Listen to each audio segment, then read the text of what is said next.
So this is the second to last video. I'm just going for 8 videos. Karami 888 came to me from a dream, the 888. And by the way, I'm readjusting my microphone, so from now on the videos will have a better sound. So, and thank you for listening with me today or tonight or when you hear this. 888. It came to me from a dream. I had a dream. It was an angelic type dream. It's one of these dreams I used to have when I was going through radiation, drugs, chemotherapy, surgeries, and I would just keep getting the most beautiful and brilliant dreams. Dreams that I had almost never had or could ever remember. Dreams beyond dreams. These dreams were other spiritual entities, goddesses, animals, surrounding me, talking to me, giving me some kind of information that I couldn't quite verbalize. But I'd always wake up stronger, healthier, more powerful, and braver, ultra courageous with whatever I had to deal with after one of these dreams came to me. I was just plugged in with Source. So why am I sharing that? That's where the 888 came from. I had a dream where I was in a grocery store picking up foods, and they were organic foods. I got to the line and I waited in line. Things were fine, and everyone was pretty individualistic. No one was really talking to each other, but everyone was very, very calm, deep, and aware of each other. And it was as if each person was really a soul, but they looked like people. And each soul, each person, was really healthfully relaxed but concerned about themselves and getting their groceries in line. And people paid and went through. And when it was my turn, the bill rang up to $888. I said, $888? I don't have $888 to buy these few grocery items or what have you. And I said, isn't there a way I can just kind of work this out with you or something? I mean, what's with this price? And the cash register attendant looked at me, and it was the same energy that the angels had touched me with in other dreams. And this dream was very, very, very clear. I do not get to go through the line. In essence, enter heaven. In essence, have my treasures. Until I can afford to pay the bill.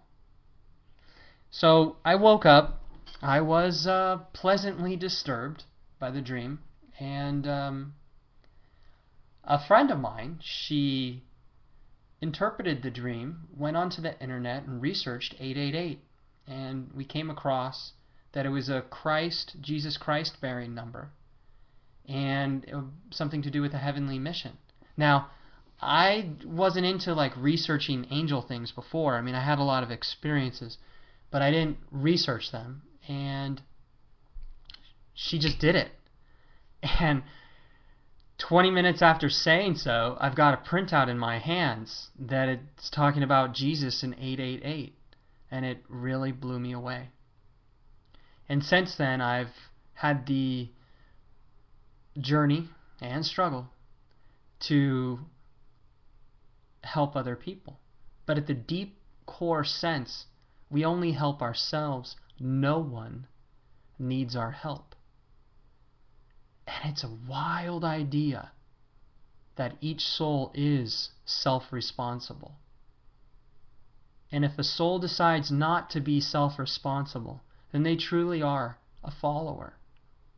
And they will follow whatever's around because it's safest, most comfortable, and never disregard safety. People who want things to be okay and safe, they're afraid. And if you've ever experienced fear, and you must have experienced fear, you know that some people get really angry and deal with it that way. They're afraid, so they get real angry to overcome it. Others, they get afraid and they just try to get away from it. It's very rare that a person goes neutral, and I don't mean frozen. I mean neutral, in a place of the eye of creation. And I know conspiracy theorists see the eye. But I suggest with you guys, when you see the eye, the left eye of Horus, I think it's the right eye of Osiris, and it's fine, comment if I'm wrong. But when you see the all-seeing eye, remember, I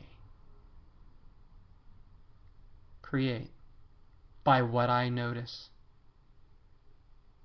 I make real that which I see and affirm. These symbols are here for your well-being. Use them that way. When you see a pyramid, think to yourself, how do I develop the healthy pyramid of life? Triangle's a beautiful form. 2 triangles makes the Star of David. Triangles have been long used in mantra meditation in the East. That triangle is as much yours as it is anyone else's. That eye on the dollar bill is as much a communication to you to observe when you're noticing something you don't like and say to yourself, what would I prefer to feel right now? Well, I prefer to have this. I prefer everything to be normal and healthy. Okay, well, what would you feel if that happened? I'd feel relief. Good. Then what could make you feel relieved right now? I mean, if only for 5 minutes or 10 minutes. But hopefully for a day or 2 or a year or a lifetime. Something sustainable that feels right. Of course, the healthiest diet in the world is the most sustainable. But if it doesn't feel right, we won't do it. So let's be real kind and honest with ourselves. When you got a shoelace all messed up and you're not going to cut it out, you're going to untie it, you got to take it easy. And if you got a lot of different thoughts and feelings, which you do, you got to take it easy. It's not always what we know that's the right way to do it. Well, maybe what's the realistic way for us now? How can we feel good now? And you may run into some challenge with some friends. Buddha, he was ridiculed by his 5 teachers that helped him learn about enlightenment, and he learned a lot from them. I believe he studied with them for 8 years or so, something like that. And then he realized that they had done things wrong. I mean, they did it right enough to get to a level, which took him many years of study to acquire. And then when he got there, he said, but you're doing something wrong. I need to take a hike and do it differently. And they ridiculed him.